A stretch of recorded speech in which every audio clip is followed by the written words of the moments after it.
Hey everyone, and welcome to The Explainer. Today we're setting out to completely demystify the AI builder's journey.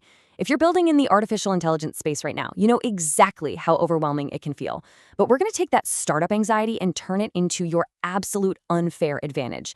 We'll be looking at the 5 distinct levels of AI builders and mapping out exactly what it takes to not just survive, but to truly thrive and beat the giant labs at their own game.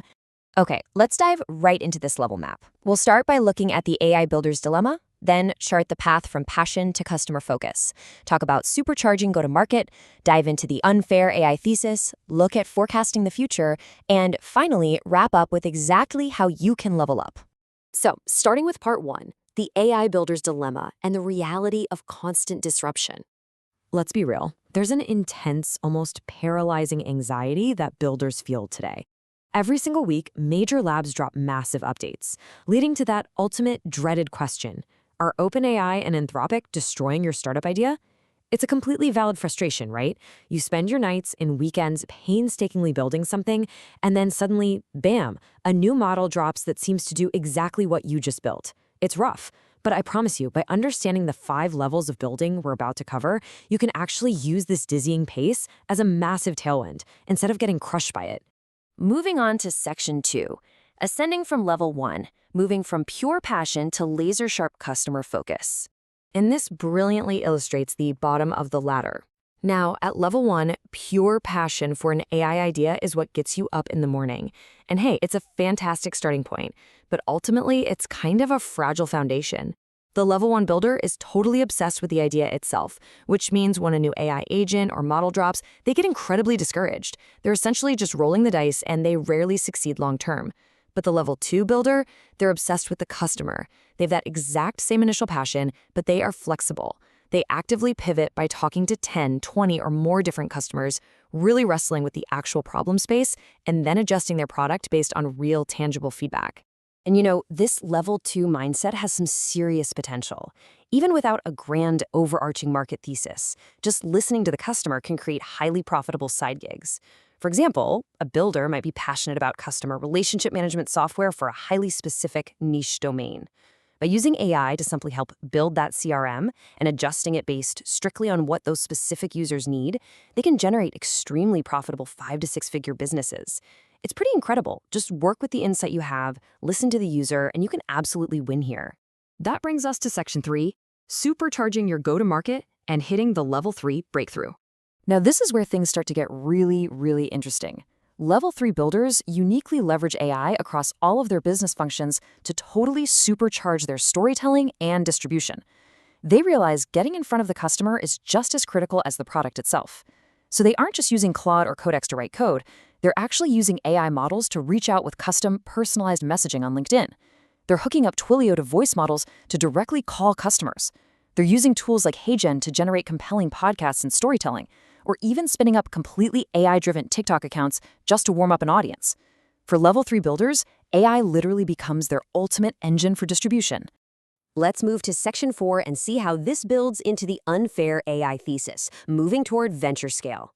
All right, this is where the stakes and the valuations jump massively to potential $10 or even $100 million businesses. At this level, you are no longer just reacting to the market. The defining trait of a level 4 builder is the unfair AI thesis. So what does this all mean? Well, it's a deeply uncomfortable, strongly held conviction about a specific problem space. Level 4 builders marinate in their space so intimately that when Claude or OpenAI release new features, they don't panic at all. They don't change their strategy day to day based on the news cycle, because their thesis is disruptive, it's totally unique to them, and it is fundamentally unshakable. Take this concept, for example. Voice is the next paradigm for computing. This is a perfect illustration of a level 4 thesis, championed by teams like Whisperflow. For a really long time, voice was just a clunky research issue. I mean, think back to the days of those old dictation softwares, which really weren't practical for everyday computing. But these builders, they treat voice not as a legacy issue, but as the core, future paradigm of all computing. They literally believe it in their gut. And because they deeply believe in that thesis, they absolutely obsess over executing it flawlessly. Look at how Whisperflow attacks this. Because they know voice is the future, they obsess over the intricate, totally unglamorous details. We're talking incredibly clean audio capture, ensuring the text formats perfectly into whatever application you're using, programming ultra-reliable hotkeys, and delivering seamless engagement everywhere. Those little details, they only exist because of their massive foundational insight into the space. Moving right along to Section 5, Forecasting the Future and Becoming the Level 5 Visionary. We've reached the pinnacle of the builder's ladder. This is the rare tier capable of creating truly generational businesses.